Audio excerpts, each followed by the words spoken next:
The Effort Bucket is a raucous, rebellious, rambunctious podcast intended for adults. We probably won't be drunk, but we are guaranteed to be disorderly. Further content warnings can be found in the episode description.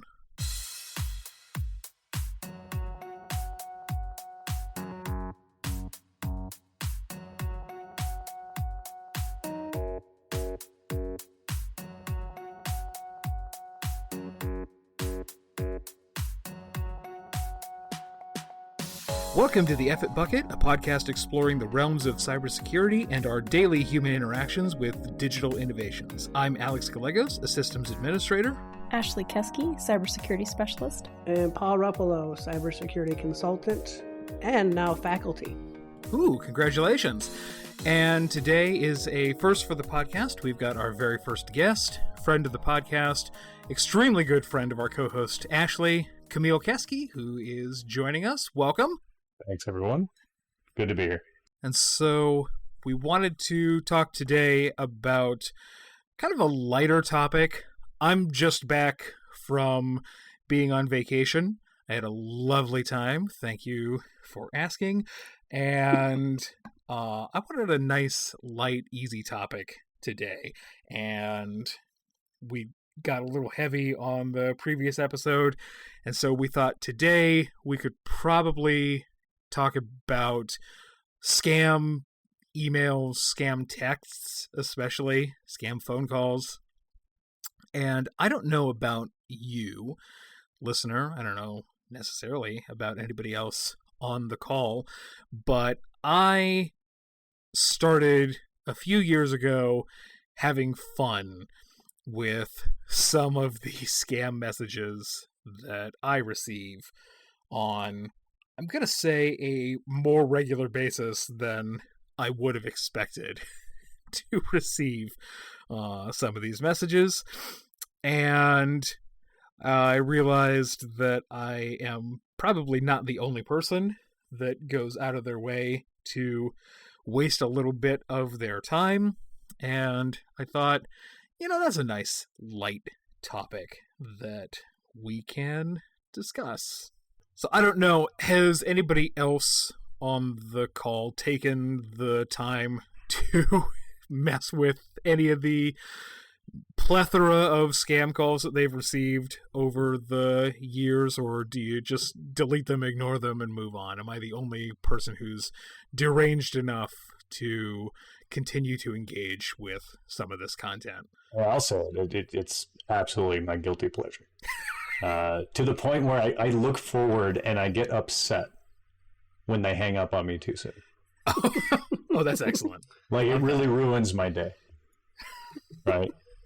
But when they at least play along and listen to my entire spiel, it's just like an injection of endorphins. I mean, it just pumps me right up and I'm good to go. So I take a lot of joy in that now. It used to bother me quite a bit. Like, I'd get just really pissed off. Like, I have to deal with another call. And I think just pivoting and finding some humor in it and playing along and has really helped with the situation, because they're not going away. They're just getting worse. Yeah, exactly. And I've often felt that if I can take a little bit of their time, even if it's just 15 minutes, that's 15 minutes that they aren't spending with somebody's grandpa getting their pension siphoned out of their bank account and into some offshore account instead. So it's a public service you're offering when you mess with these people. But that's what I'm telling myself. Yeah. So you should like claim that on your taxes, right? Like, you're donating some of your time to the public good. So, I mean, I think so. Yeah, that sounds pretty good to me. I'm going to throw that on and see if the IRS feels the same way, because I haven't done my taxes yet. I probably should have, and yet here it is, April 3rd, and I haven't quite managed it. Now people can figure out when we record our episodes. Oh, well, that's fine. Ruh-roh. Actually, I think that the problem with time and taxes is I don't think you can claim time on your taxes. You can't? Oh. Like, I learned how to do my taxes from Schitt's Creek. Okay. It's a write-off. Everything's fine. It's a write-off. Perfect. So if you're just tuning in, this is Tax Talk with 4 IT professionals for some reason. So you get, Camille, you get a lot of voice calls then? Because I've gotten to the point that I almost exclusively get text messages these days. I'm getting a lot more of the text, like the real soft text, hey, Bob, I'm blah, or this is, Christine, and how's it going? But I still get a ton of calls, and I think it's picked up for me, actually. Oh, wow. Surprisingly, there was a lull there for a little while, but probably for the last month, minimum 4 or 5 a day. Oh, and wow. I don't know if that's a result of my shenanigans. Or what did you sign up for that we should all know about? To either be part of it or avoid. One of the two. I do have Google. I have a Pixel, so I do have Google Screen all calls now, and it catches every single one of them. But now I'm selectively picking them up. If somebody actually bothers to interact with Google Voice or Google Assistant, then I'll pick it up right away, and then I'll start going into my thing. That's perfect. So tell us what a typical phone call sounds like when somebody has the good fortune, misfortune. I'll reserve my judgment on which of the two it is after I've heard the story. Yeah. Do you want to just hear the script? Should we just do that? Oh, absolutely. Please. I have a script. I've kind of massaged it over time and perfected it. And I love this. It's constantly evolving, but okay. I always have a hard time. I try to do it in one breath, and I have to my excitement catches up to me. So I'll see if I can fix that. But hi, this is Ron Johnson. I'm excited to offer you an opportunity I know you can't refuse. Now, have you ever asked yourself, why can't I find quality, affordable, responsibly sourced, bespoke, third-hand rhinestone dicks in today's market? Well, boy, do I have exciting news for you. Now, I've traveled the world sourcing the finest rhinestone dicks money cannot buy. Now, I won't bore you with the details on how I obtained them, but I'm ready to offer you a one-time deal on a sack of dicks for the low price of $29.95. Now, all I need from you is your name, address, credit card, social security number, date of birth, and the last known location of your soul. Oh, that's perfect. And it expands here and there, it changes a little bit, but no, sure. This is the latest version. I knew it was coming, and I'm still crying laughing. Oh, that's excellent. Oh, I might need the transcript of that.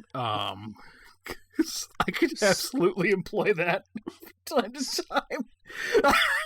So, Ron, metric-wise, how far do you get into your script before they typically hang up? That's a good one. I'd say probably 60% will hang up by the time I get through, the first time I say dicks. That's usually the trigger. If they make it past the first dicks, they're getting all the dicks. And then they'll start typically asking questions. And then probably 50% from there will actually engage and start asking about the dicks and what they can do with the dicks. Yeah, it gets interesting. It gets good. So I it's always a nice trigger for me. If I make it past the first dicks, I'm really excited. And then I start to forget to breathe, and I try to read the whole thing in one breath. There are so many shirt opportunities with this. There really are. So they get past the first dick, they're getting all the dicks. Yep. Oh, that's amazing. Okay, so if you get to the end of that, what's phase 2? Then it's all ad-lib. And I feel like I'm getting pretty good at that, because if we've made it to that point, I'm jazzed. like firing. Like I am Ron Johnson, and I am trying to seriously offload these dicks. And I'm gonna give you the best deal on dicks you've ever had in your life. Yeah, at that point it's ad lib, and I don't know. It's like I leave my body at that point, and I just become this whole other persona. It's like Beavis and Butthead, you know, where I just like Butthead, a switch flips, and all of a sudden I'm a dick salesman. Oh my god! I'm glad you didn't say dickhead. That's every day. Oh shoot! Didn't you have gosh. when you were text messaging last night? Oh yeah, the text message was a little different. I've started engaging with the soft text messages now. Oh. That's evolving.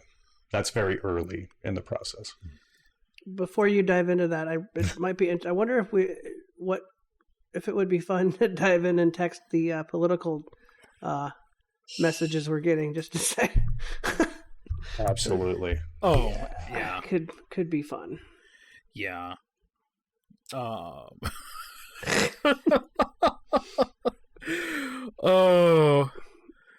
this was gonna break me. This is great. And I'm not gonna have to edit this one much. I love it. Real quick on the political text, though, like there really needs to be a like. I made the mistake of signing up through Act Blue because I wanted to donate some money to one person, and that's how they preferred it. Just do it through Act Blue, and guaranteed that's how every single politician in the country has gotten a hold of my information.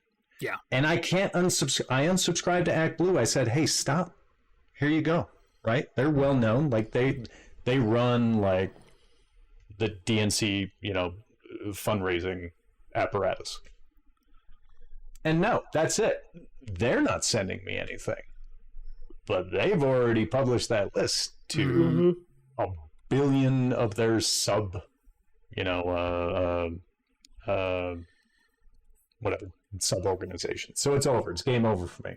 I'm done. Like I can't chase that dragon anymore. Yeah.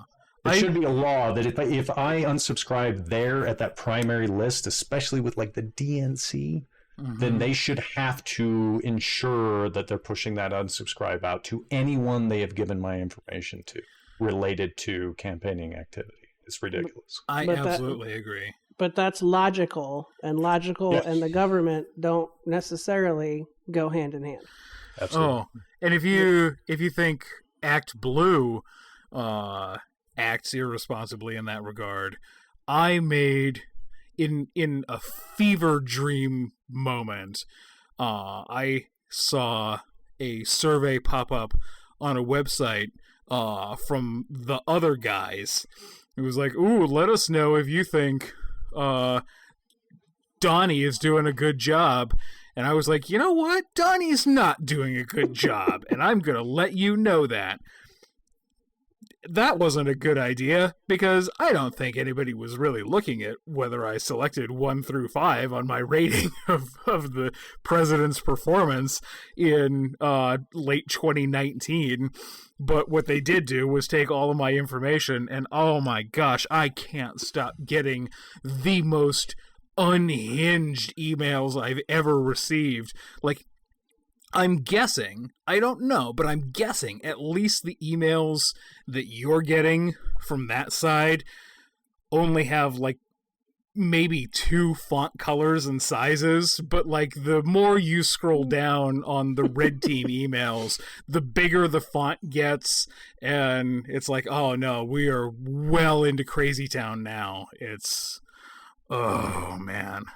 I don't know. Blue Team's pretty bad in that respect too. Like, really? Honestly, yeah. Some of these are just so clickbaity. They all start basically the same way. Like, oh my god, the world's gonna end, and then like, you know, lots of different font changes. I'm sure it's not quite to the extreme, but it's all just clickbaity. It's super. Yeah. It's so ridiculous, and the thing that pisses me off more than anything else when it comes to political messaging is these are the people who least need my $5 donation on Earth. Like, I don't know. Donnie needs your money. Oh, yeah, like, he yeah. really legitimately needs your money. Well, actually, right now, he probably he's got does. some big bills to pay. I'm just saying. Yeah, he hasn't been having a good week. That's true. But... oh, man. Oh. I do wonder, though, if there's anybody out there that, new phone, new number, has signed up for nothing. They're still going to get the text. Mm-hmm. I mean, why else does it take us 6 hours in a damn cell phone box to get a new phone? Yeah. I mean, that's cringeworthy even of itself.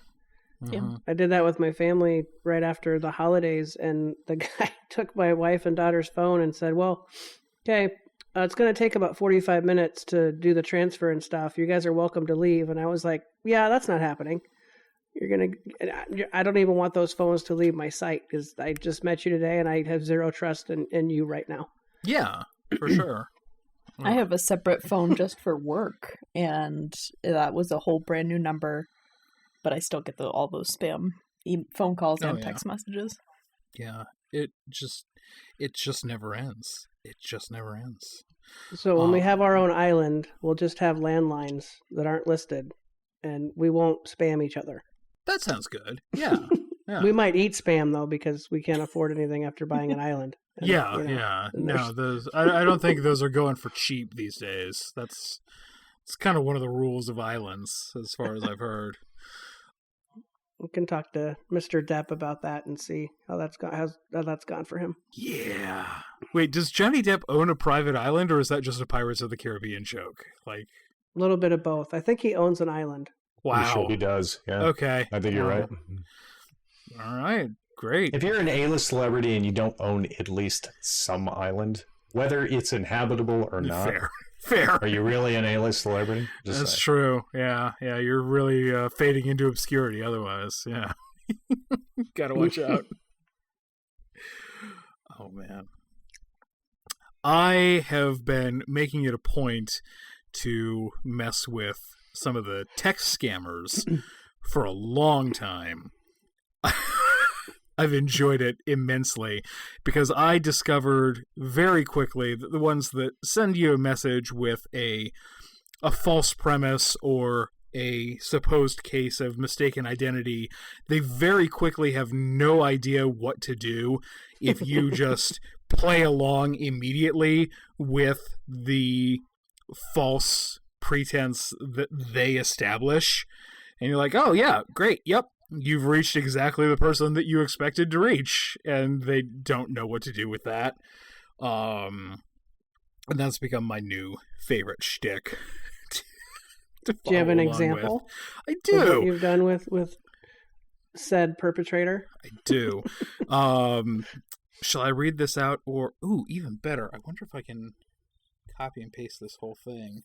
Ashley, can I prevail upon you to play the part of Jessica in this little drama? Absolutely.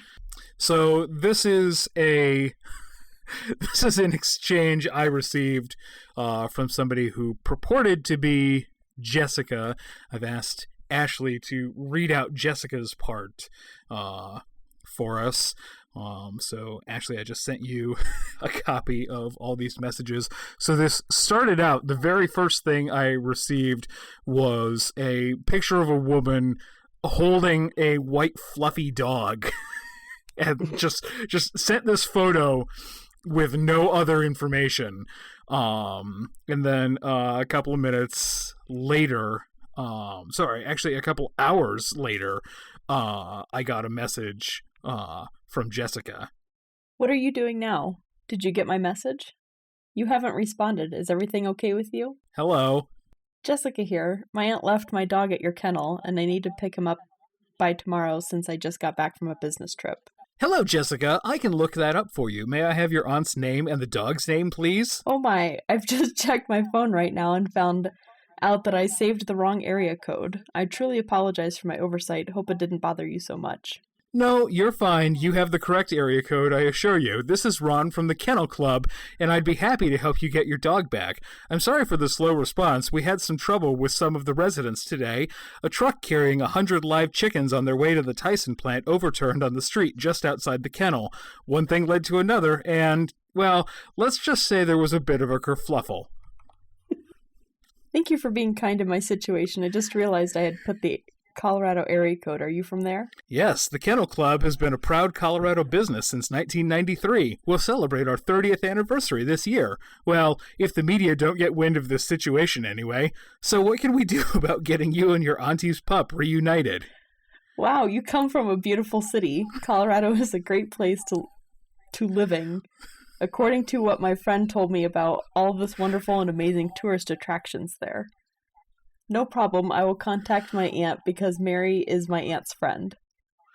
I'm Jessica, by the way, from Los Angeles, California. Have you been here? Yes, it's a lovely place to live, although sometimes I think about leaving, going someplace else and just starting over, you know what I mean? Los Angeles? Isn't that where all the weirdos live?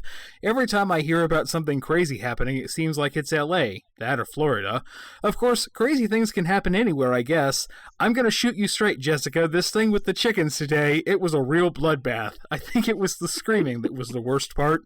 Did you know chickens could scream, Jessica? I didn't until today. They just hollered their little heads out in a blood-curdling mixture of pain and fear as the life drains out of their little bird bodies into the ground and into the jaws of a German Shepherd.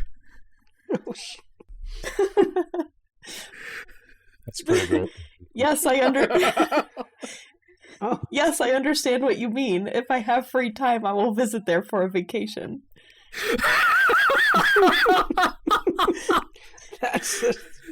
Sounds wonderful.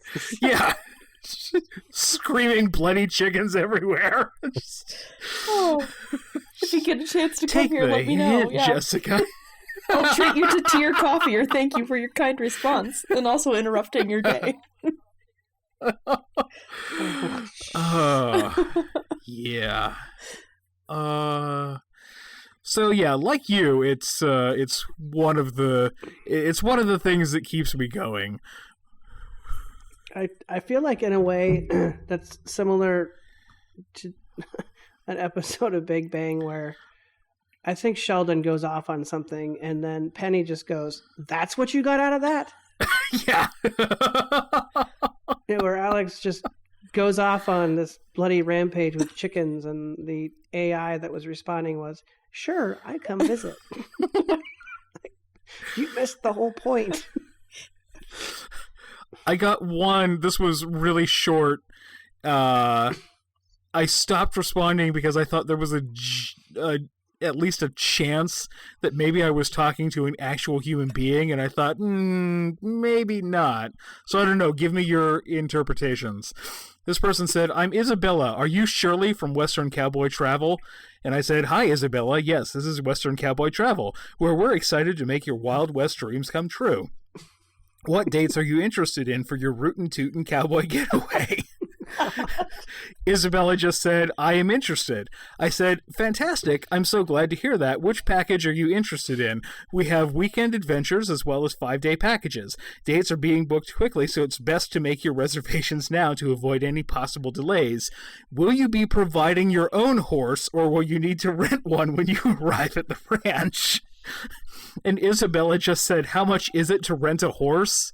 And I thought, maybe I'm actually dealing with a gullible human being. So I backed off and I didn't send any more responses. So I'm taking a quick poll. Human or not? Probably not human. No? Probably not. I might have thrown a number out there like $20,000 and see what they say. Should have kept going. Yep. Lost opportunity. Yeah. Oh, there will be others. That's true. There absolutely will. It's hard to know when to stop, though, or when to continue. Like, we had one go for a while, like a good 15, 20 minutes, and I was getting tired. Like, I on the phone or text? This was on the phone, but text, I don't know. Text, I might stretch it out over a few days, see how long. Sure. Mm-hmm. You could even be like, "Are you still there? Hello." You left me on red. I am sad. Well, yeah. And what we're starting to find out is a lot of these scams, pig butchering scams they're called, their whole thing is to try to keep people occupied for multiple days. So as long as you're giving them something, the odds are pretty good that they're going to continue to engage with you. On the phone, my ultimate goal is to get the person on the other end to hang up. And I've had very few phone calls, but I had one, just the standard tech support scam, where somebody called claiming to be Microsoft and said there were issues with my PC, it was being hacked, and it wasn't a very long call, but they called up and they said that there were issues with my machine, and they needed me to go out to teamviewer.com and connect so they could take a look. And I said, "Are you kidding me right now?" And it got quiet, and they didn't know how to respond to that.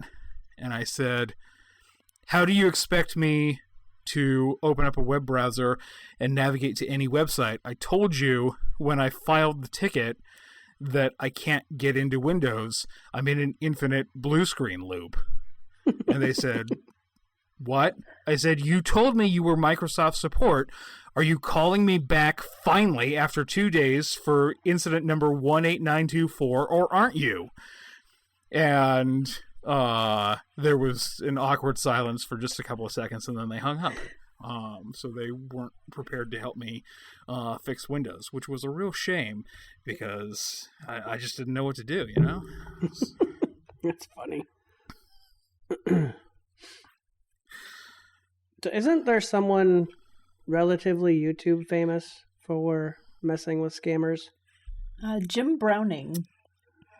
He actually quit his full-time job and engages with tech support scams and then posts them to YouTube. That would be a really fun job. You know, is he hiring? Does he need consultants to assist? Great question. It'd be fun. Maybe we ask. What level of debauchery can we get ourselves into? He's at a point where he's actually gaining access to the scammer's machine and traversing their network. Yeah. And I've seen a couple videos of him like actually getting surveillance video from inside the call center and like taking video and putting it on the scammer's screens, like, "Oh, is this you?" And like getting their real names, getting tons of information about them, and just watching them through their security cameras as they start to panic. And it makes me happier than it probably should. I don't think so. I think that's a great thing to be happy about. Yeah, like, actually, yeah. Anybody watching that should be like, yes! I think Mark Rober, I saw Mark Rober, he did a video on scamming because he's been dealing with the glitter bomb thing. Like, oh, yeah. I think every year he does a new glitter bomb. And a part of that, he was trying to track down, where these things go and stuff like that. And then that led to these scam centers somehow, and it became like the circular thing. And he did a collaboration with a whole bunch of YouTubers that specialize in like scam busting. That was an interesting episode. So I mean, definitely want to like go watch. It's really good, kind of like behind the scenes. They made a lot of progress. They took down several call centers. Yeah. And showed how they were actively doing it. It was really sweet. One of my favorite podcast episodes of all time, and I cannot recommend that anybody try to emulate this, but did anybody ever listen to Reply All when it was on? Mm-mm. Rings a bell. You turned me on to that, actually, Alex. Oh, yeah, there we go.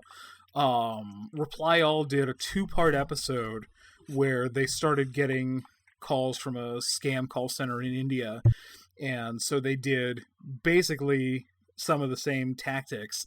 They kept calling back to the call center and made relationships with a couple of the people there. They tracked those people down on Facebook. One of the times they let the scammer into their computer and set their desktop background to be the faces of the managers who ran the call center to get their attention. And then all of a sudden the managers get on the line. And at one point they started talking to these guys, and one of the guys claimed that he was leaving the company. He was like, yeah, I got tired of scamming people. I really wanted to do honest tech support work. And he said, oh, if you ever find yourself in India, look me up and we'll talk more.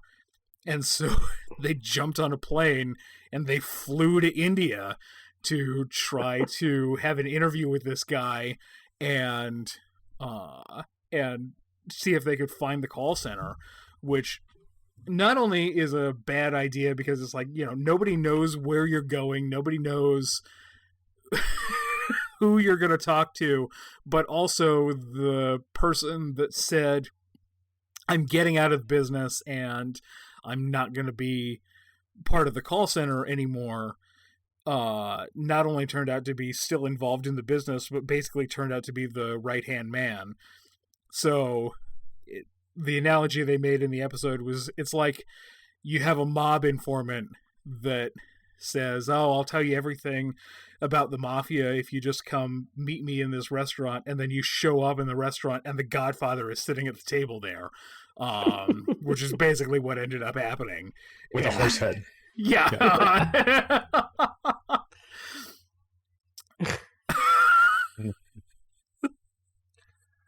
That's funny. Yeah.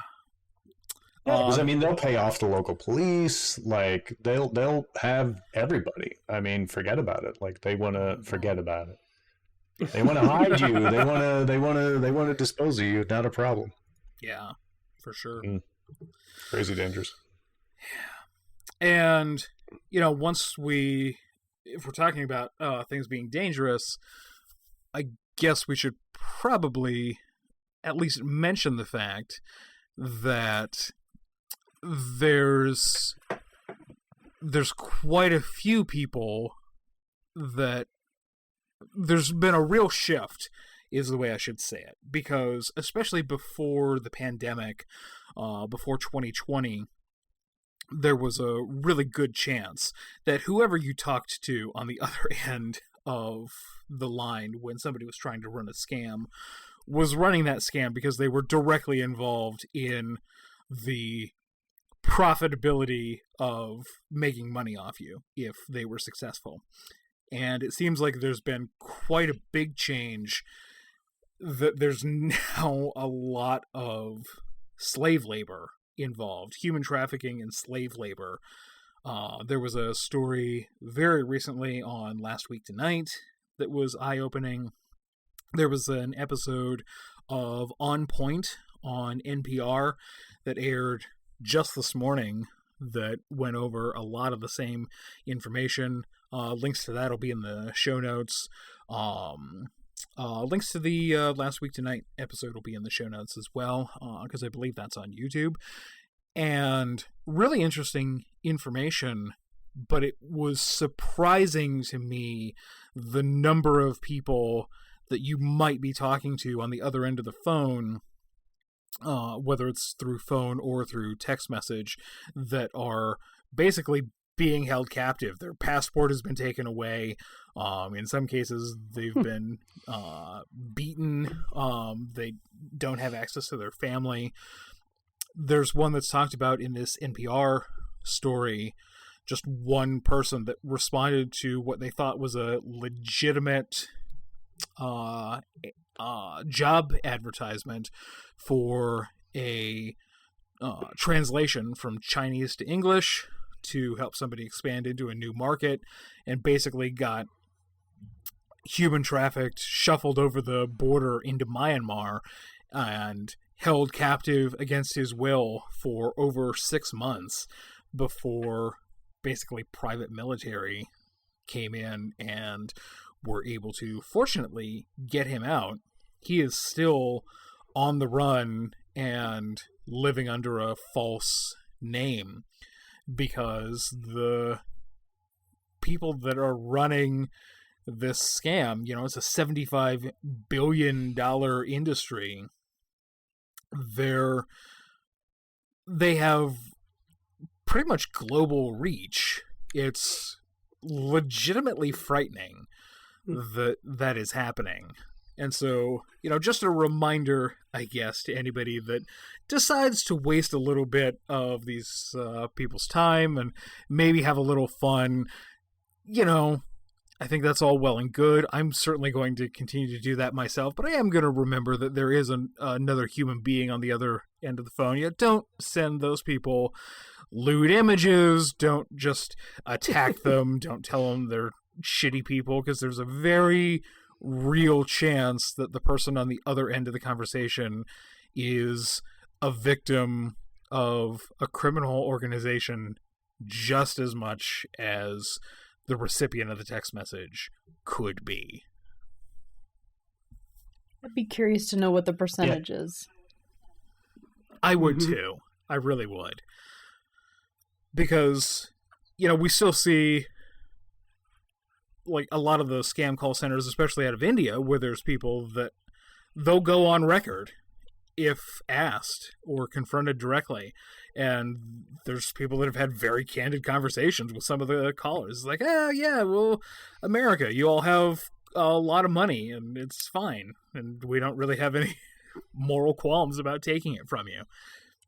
And I mean, when I picture somebody that's running a scam like this in my head, that's the person that I still have in mind, not somebody that's chained to a desk somewhere, Yeah.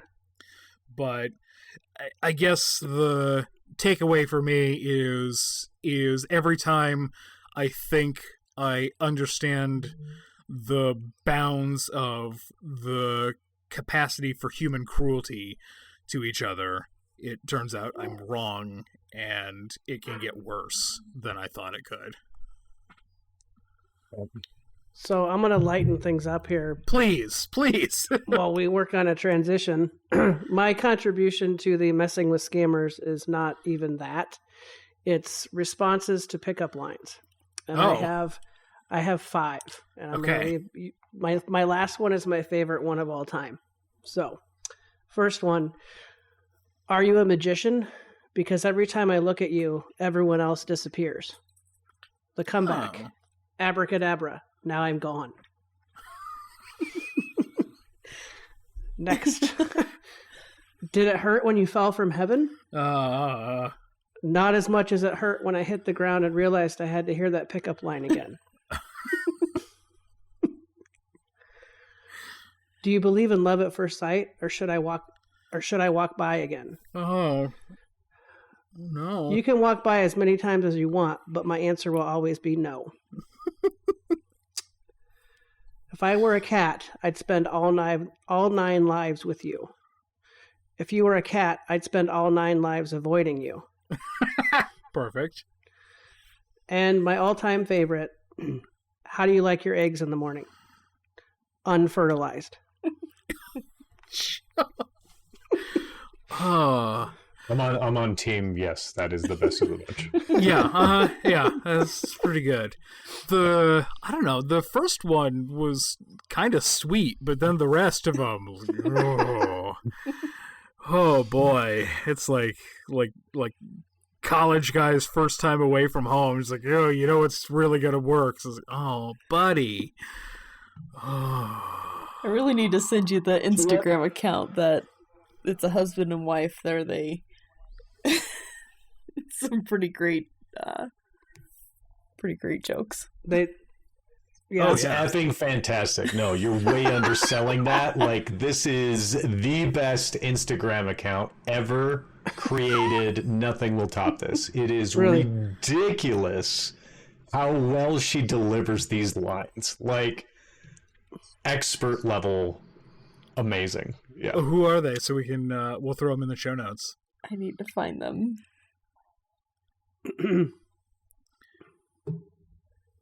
Back really quick to the unfertilized though. That can go either way. Like, oh, so you're down with safe sex? Awesome. It's true. It's true. That's fair. Green flags all around. Yep. Great. Why'd you sit down? Because you said. I thought that was an open door. Yeah. Yeah, this couple. Oh my god! Like Tara and Brian Ball, and they go on Instagram as Tara Blair Ball. I hope you don't have plans after the show, because this is all you're gonna do for the next 5 hours. Okay.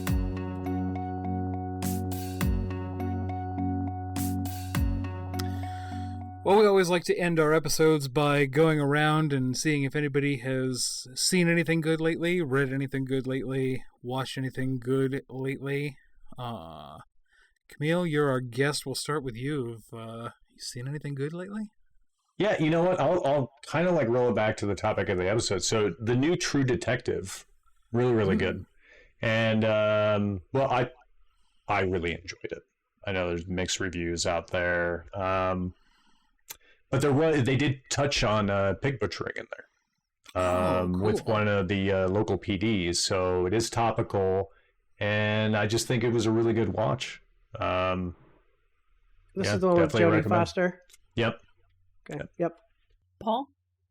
Yeah, so disclaimer is normally I wouldn't watch something like this, but we were kind of scrolling through and found a movie called Flesh. Did I mention this before? I think it's called Flesh. Hang on. Pause game. I have to make sure it's the right one because because if you recommend a movie called Flesh and it's not the right one, then it's liable to be a very wrong one. Yes, this is the one. I'm going to restart. So if you want to ask me again, I'll respond. No, I'm going to leave that quip that I put in. That's pretty good. Okay. So it's not Flesh. It's called Fresh. It is a 20... I'm definitely leaving it in then. It is a 2022 horror comedy movie, I believe. It is on Hulu. Sebastian Stan, who you may know as the Marvel character with the silver arm, the Russian soldier. And then Daisy Edgar Jones, who is fairly well known in the pop culture space. Basically goes along with pickup lines, and maybe this lady would have been better off not listening to this guy. I will leave it at that. Although, once you get about 20 minutes into the movie, you continually go, oh my God, and then weird things continue to happen. End of recommendation. Check that out. I think the documentary that everybody's talking about right now, who knows if they'll still be talking about it by the time this episode comes out, but Quiet on Set, watched that while I was traveling.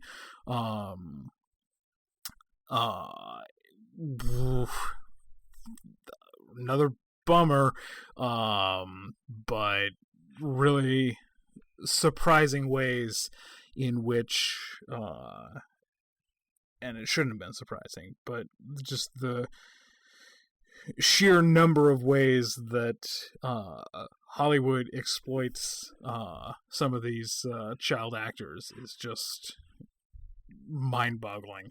I won't go into any more detail, but it's a rough watch, but yeah, it was also eye-opening. I've heard a lot of news around that lately, but it's on the list, so I'll have to check it out. Mm-hmm. Yeah. I've really enjoyed, we watched The Gentleman on Netflix. It was a series. Yeah, where one of the sons inherits the farm and discovers there's a cannabis empire growing underneath. And Each episode leaves you hanging. You'll. Mm-hmm. Okay. I mean, Guy Ritchie, right? If you like Guy Ritchie, you're going to love it. Excellent. Like, if you love Lock, Stock, you're going to love this. Guaranteed. Perfect. Okay. Speaking my language. On the documentary front, one that I don't think I mentioned before, like many people my age, our age, I guess, grew up with Michael J. Fox and always appreciated him. And when he was diagnosed with Parkinson's, I remember him saying, "I couldn't be still until I couldn't be still." And they have a documentary on Apple Plus called Still that talks all about that. And it's just, he's an amazing human. He's done a lot for, people in his position. I think that he owes a lot to his wife and his support team beyond money to be where he is today and still be around. I think that one's worth a watch because he's still genuinely the same guy, even though, his motor skills and mannerisms just aren't where they, hopefully would be when he's for someone that's his age. But he's just amazing. Yeah. Dang, that came out last year too. I can't believe we haven't seen that. Yeah, it's one of those that kind of feels hidden. You go through, it's like, oh, it's worth a watch. Awesome. Yeah. Oh, I'm putting that one on my list for sure. Well, thanks everybody, and thanks to all of our listeners for tuning in once again. And here it is, episode 4. We still haven't figured out a good way to sign this thing off every single week. Has anybody come up with anything? I have my own sign off that I had said for years, and I just remembered it as a good saying. Okay. Remember, balance is key. Otherwise, you fall on your ass. Ooh, it's a good one. I like that. I like that a lot. I'm going to steal that. That belongs to us collectively as a whole thing now. All right. Well, thanks everybody for listening, and remember, balance is key. Otherwise, you fall on your ass. Thanks for listening.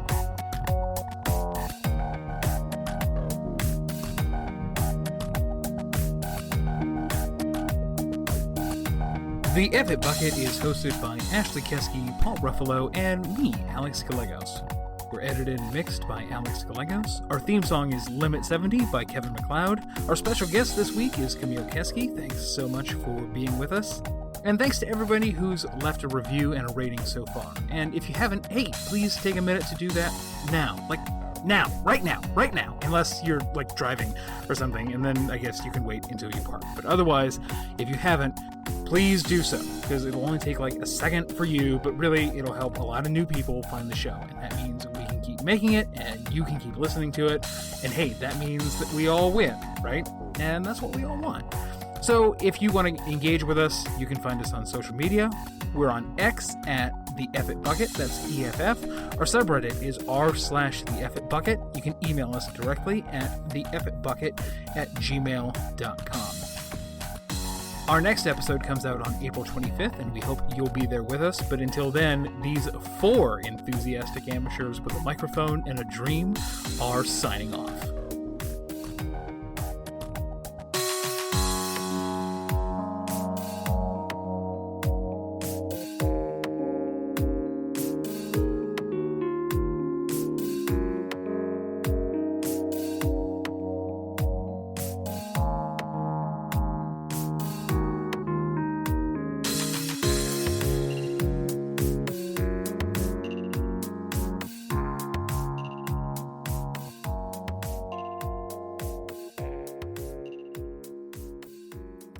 Was a little rambly. I'll probably cut that down at some point.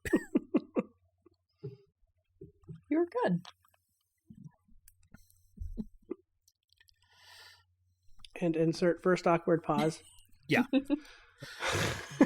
of which there will be many, and I will cut them all out as if they never happened. Yeah. Editing. Yeah, exactly. Alex is great at editing.